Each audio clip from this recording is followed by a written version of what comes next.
The World's End from 2013. This is a film Mhm. directed by Edgar Wright, written by Edgar Wright and Simon Pegg, starring Simon Pegg, Nick Frost, and Martin Freeman, and some other folks.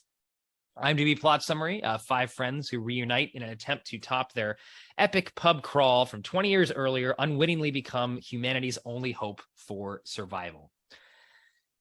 So this movie to me, and why I put this on my list, is it represents to me a tight group of friends that you have in your youth. So these friends that the movie starts out going through their friendship in high school. They were very, very close, all these guys together, and then they kind of went their separate ways in life. And this movie is about them reuniting, trying to, like the plot summary said, kind of recapture this pub crawl that they couldn't finish when they're in their teens. And this is something, I mentioned at the top of the episode. I have friends that I've known for a very long time, since high school. Other friends that I was, friendly with in high school, but, I see them every so often. And I think what this movie does is captures that when you get back together with those friends, even if you haven't seen them for a very long time, you went through some stuff as youths. And you're able to kind of fall right back into that bonding, that you feel like you're friends again. Like that hasn't been 20 years since time has passed. Even though time has passed, people have changed, but there is still something that binds you together. And I think it is a lot about nostalgia. This movie is all about, we want to recapture that one amazing night. And, I definitely in various friend groups along the years, there's typically talk of that one time this thing happened and this happened and this happened, and we all kind of experienced it together, and we reminisce about that all the time. And this movie is definitely about that nostalgia that you have as friends, because sometimes your friends, yes, there is a bond, and there are things that connect you with these people, but sometimes it's just an experience. You all went through something together, whether it is this attempted pub crawl in this movie, or whether it is you were on a particular team, or a particular group, or a particular class, or just the experience of growing up together. It happened to be placed in living near one another, and now you went through this, and you can go back and reminisce about those things. It's that bond that you have through reminiscence. I think what this movie does really well in setting up. There's even the plot of this film, it ends up being that the town that they go back to, there's some aliens that have been like replacing people, like a Invasion of the Body Snatchers. So there's a scene where they all have to basically prove that they're the real them and not like a replacement robot. And they're going through and they're all talking about specific adventures that they had where only the other person would know. So again, it's like friendship in that sense is being used as a plot point, but it is that meaning that your friends they know things that you've done, and experiences that you've had that maybe no one else, because you didn't want to tell anyone else because it's kind of embarrassing or what have you.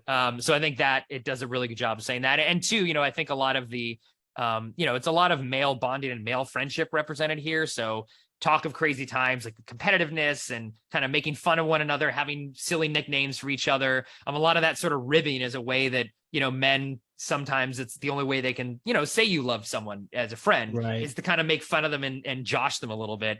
And this movie, I think, does a good job of capturing that as well. That dynamic between these friends and that competition is something I've definitely felt in groups of my male friends too. And the movie I think is okay. It's not one of my favorite Edgar Wright movies, to be honest. It's interesting actually. He does such a great job of blending genre into his different films. And this is the first movie. So there's other ones of Hot Fuzz and Shaun of the Dead in this trilogy that he had. I think those movies work better as complete films. This movie, interesting, as I watch it, it's like, I don't even really, the alien part actually is the least interesting. If they had just stuck to the actual plot of these friends getting back together and the main character, so with you. Like that piece was so interesting. And I wish the entire movie had kind of been that. It almost felt like the genre that he was inserting in here kind of got in the way of a movie that might have been better had it not had that. I agree. But, I still enjoy this film. And, again, think it really does capture friendships that I've had that are about going through things together, where even if 20 years has passed, you can reminisce about those crazy times that you had with these other folks. No, I feel like I have nothing to add here on everything that you said. Totally agree on the movie as well. I don't think I'd seen this movie before, so it was kind of my first time watching this movie. I had seen the other one that Seth Rogen and gang did, which is similar to this. Oh yeah, End of the World or something. I never seen that. End of the World. Yeah, like the that. World's End. No, this is World's End. Yeah, it's something about the world ending. Yeah, something like that. Yeah. Which, I mean, for the time, at least I had a good time in the theater when I watched it. It was fun, but I hadn't seen the original, so I was happy to check it out. I'm okay on Edgar Wright. Like, it's a very specific tone. Sometimes it works, sometimes it just doesn't. But I had a good time watching it. I agree with you that the whole alien stuff sort of becomes distracting and tiresome as the movie goes on a little bit. But the performances by everybody, they're great. Everybody is really, really committed. And then on the friendship piece, yeah, I totally hear you on that.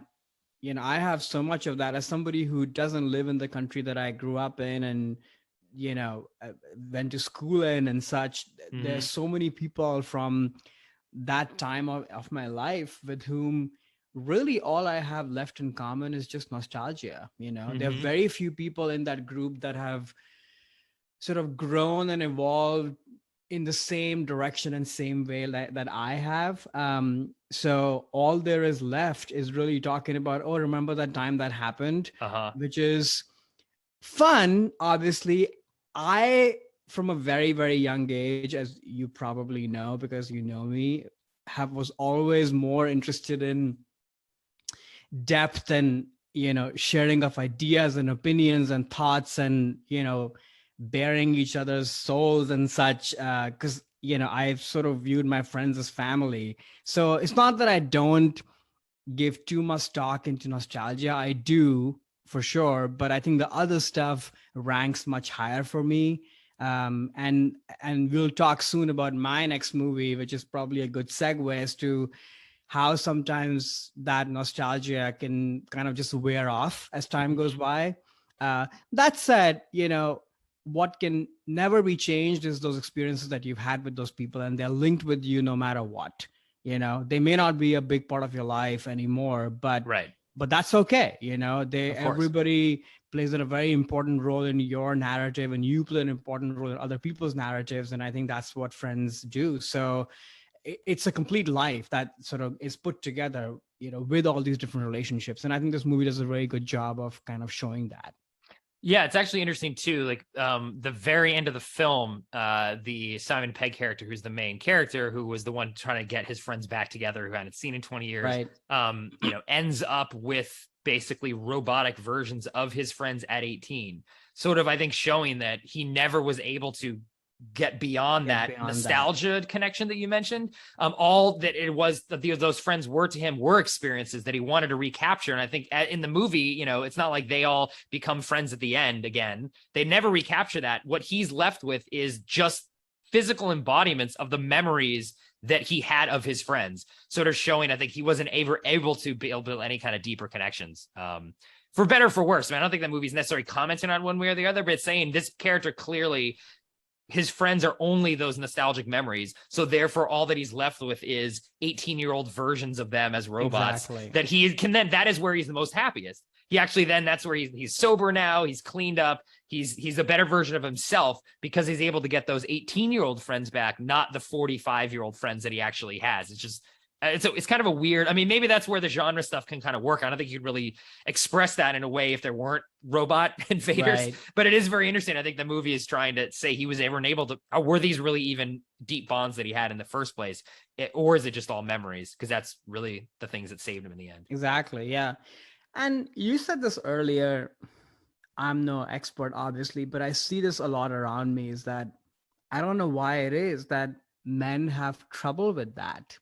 Men definitely have trouble with opening up, being vulnerable. And I think that's the key word, vulnerability, because there's so much of societal pressure around men shouldn't be vulnerable. And I think it really holds a lot of men back. And one area where it holds them back, I think, is in their friendships, because they're unable to really form deep connections, and all they're left with is just sort of hangout stuff, and are unable to express what other people mean to each other. Again, this is no judgment. It just sort of is how it is, and I think this movie does capture that, like you said, that he's just stuck with these memories. And when you meet all these people in their 40s, you're almost like, why are you even friends? You shouldn't be friends, of course. Actually. Right. At least we've all gone in separate directions. Yeah, there was nothing that was nothing in holding you common. Exactly. Right. they hadn't stayed in touch. None of them really had. Yeah. And I think that is, there is definitely a gender dynamic in this for sure. That I've definitely felt just as a guy that, there is, I don't know, it's just like society pressure expectations, but it is just a thing that is a lot harder to be vulnerable with friends, period, especially like male friends, because it's just not something you're supposed to. Vulnerability in a male is seen as a negative thing. Yeah. And a weakness, which it shouldn't, but I think that's how society, at least the society I grew up in. That's what I mean. No, it's pretty universal, which is why I think I struggle on the opposite side, because all I wanted to be was be vulnerable. And I always felt that wasn't being reciprocated, or I wasn't able to find my kind of people. And I, for a while, just felt that, oh, maybe I'm the weird one, but let's face it, maybe I am. But Hey there, it's Alex. If you like the review and discussion Karan and I just had, make sure you subscribe to our channel, Movies That Shaped Us, to get full episodes.